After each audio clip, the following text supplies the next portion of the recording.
Hi, friends. Do you ever feel like there's no one quite like you?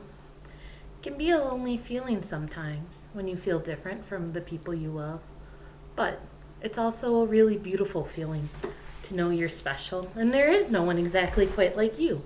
So our world is more special for having you in it. Today's story, The Day You Begin, is written by Jacqueline Woodson and illustrated by Rafael Lopez, and they wrote what it feels like on the days where you realize you're not quite like anyone else. Let's get started.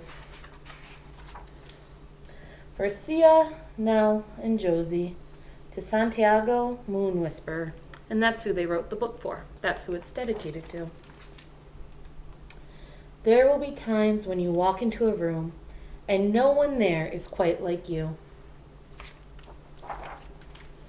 Maybe it will be your skin, your clothes, the curl of your hair. There will be times when no one understands the way words curl from your mouth, the beautiful language of the country you left behind. My name is Rigoberto. We just moved here from Venezuela. And because they don't understand, the class will fill with laughter until the teacher quiets everyone. So he was speaking another language. His other classmates didn't understand him. Rigoberto, from Venezuela, your teacher says so soft and beautifully that your name and homeland sound like flowers blooming the first bright notes of a song. There will be times when the words don't come. Your voice, once huge, now smaller, when the teacher asks, "What did you do last summer? Tell the class your story." "We went to France," Shayla says. "These shells come from a beach in Maine." A boy named Jonathan holds out a jar filled with tiny shells so fragile they look like they'll turn to dust in your own untraveled hands. "My whole family went to India, Spain, South Carolina." Each souvenir a small triumph of a journey. Their travels going on and on.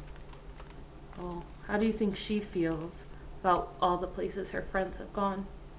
How do you know? And you stand in front of that room. You can only remember how the heat waved as it lifted off the curb, and your days spent at home caring for your little sister, who made you laugh out loud and hugged you hard at nap time. You can only remember the books you kept on reading long after she had fallen to sleep. And in that room, where no one else is quite like you, you'll look down at your own empty hands and wonder, what good is this when other students were flying and sailing and going somewhere?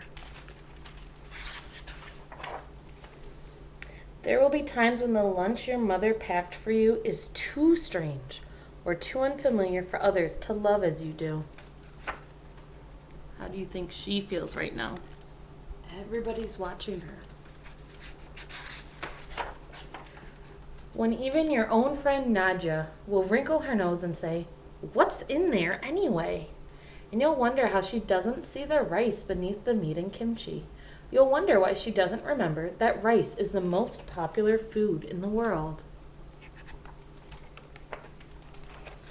There will be times when the climbing bars are too high, the run is too fast and far, the game isn't one you can ever really play.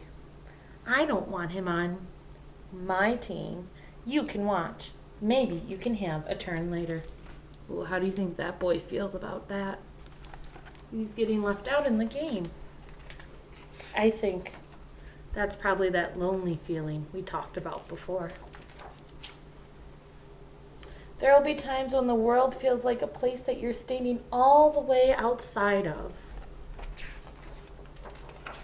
And all that stands beside you is your own brave self, steady as steel and ready, even though you don't yet know what you're ready for. There will be times when you walk into a room and no one there is quite like you until the day you begin to share your stories. My name is Angelina, and I spent my whole summer with my little sister, you tell the class, your voice stronger than it was a minute ago. Reading books and telling stories, and even though we were right on our block, it was like we got to go everywhere.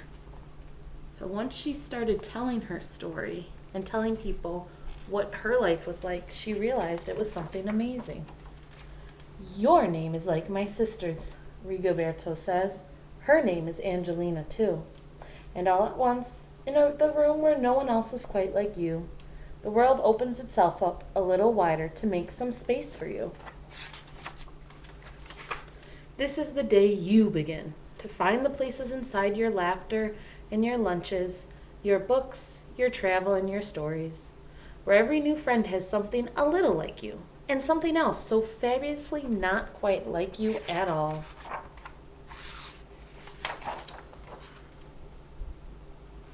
So, friends, while I know sometimes it can feel lonely and scary when you realize you're different from other people, what this story reminds us is the day you begin to share who you are with others, those things that make you different and special, that's when you begin to make the world a little bit of a bigger place. Even though we're all different in our own special ways, there's also a lot of wonderful ways they're the same.